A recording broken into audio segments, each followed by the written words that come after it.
To continue on the topic of unpacking the resurrection, I want to see how Paul in his letters may have also underlined the conclusion I reached last time in my interpretation of what happened on the first Easter morning.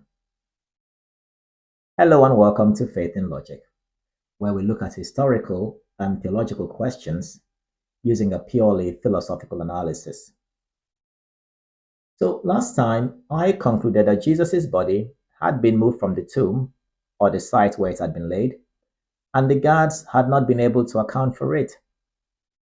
Then, with the body missing and the followers having visions of him later on, they came to believe that he had risen from the dead.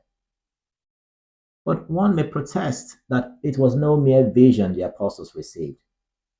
After all, according to the Gospels, they experienced Jesus in bodily form, eating with them, sitting with them, fishing with them, talking to them, and doing things, everyday things with them, almost like he was still with them, living with them, before he finally ascended into heaven.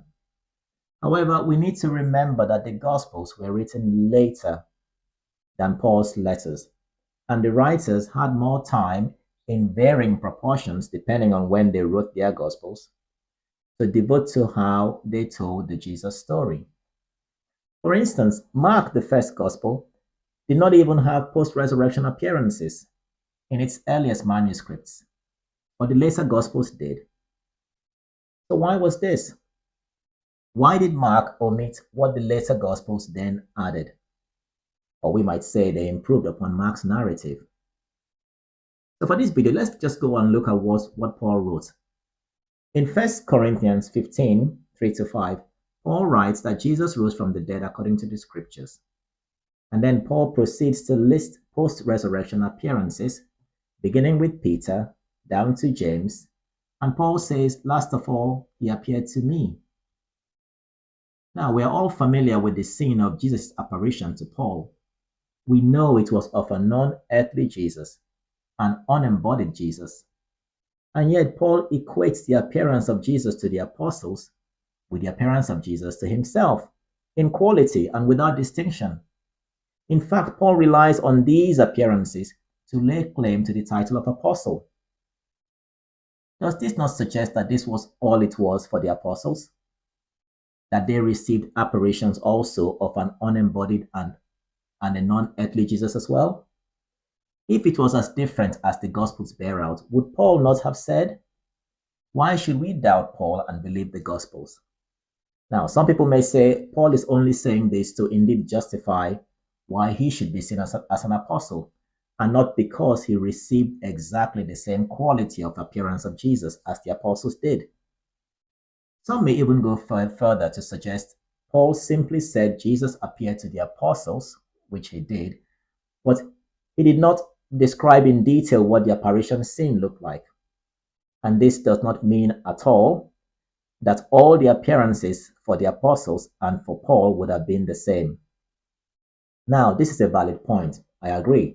And indeed, Jesus may have revealed himself in different ways to the apostles from how he appeared to Paul himself. However, if Paul is saying a non-earthly and unembodied apparition of Jesus is enough to make one an apostle, and certainly enough for him to accept the faith and defend it with his life, according to the writings of church fathers about Paul's martyrdom, then that would have been enough for the first apostles as well. It is plausible, therefore, that the apostles had visions of an unembodied and a non-earthly Jesus, and with his body missing, they came to believe strongly that he was raised from the dead, just like Paul did. Also, let us remember that we have no self-attestations from any of these apostles or people that Paul claims saw the risen Jesus, that they had this experience. We only have Paul's word, and Paul is the only person who self-attests to seeing or encountering the risen Christ. This means that as far as the others are concerned, we don't know what appearance of Jesus they actually received. We don't know the quality of that appearance or the form of it. We don't even know if they actually all did see an appearance of Jesus at all. The ones that did, whatever they saw, it was enough for them to believe in their mission so strongly that they were willing to die for it. This was the same for Paul, except we know more about Paul's apparition, or the apparition that Paul received, and how that was enough to make him deadly committed to the message. And the ones that did not receive an apparition, that is, if that was the case, they were religious enough to be swayed by the message and the testimony of those who received visions, to be swayed and convinced enough to die for the message. This adequately answers the problem about martyrdom. Martyrdom happens when the mind of a person is so invested in a message that they think it matters more than their own life. It takes sincere conviction and enough passion in a subject to be willing to give up your life or one's life for that subject.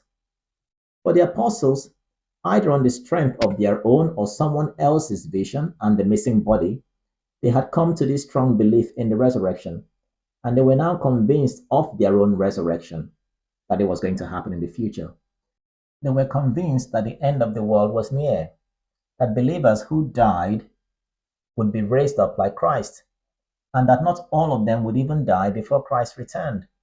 And according to 1 Corinthians 15:50, all those alive would be changed and given a glorified body in the twinkling of an eye when the world came to an end. That appears to be motivation enough to brave death, to be worthy of this resurrection.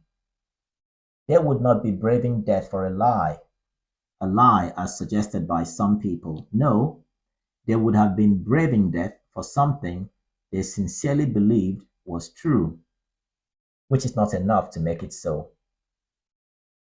Finally, someone might counter with, but Paul wrote about a resurrection body as a glorified body. How would he know this if he did not know Jesus had appeared to the apostles with this body, this glorified body?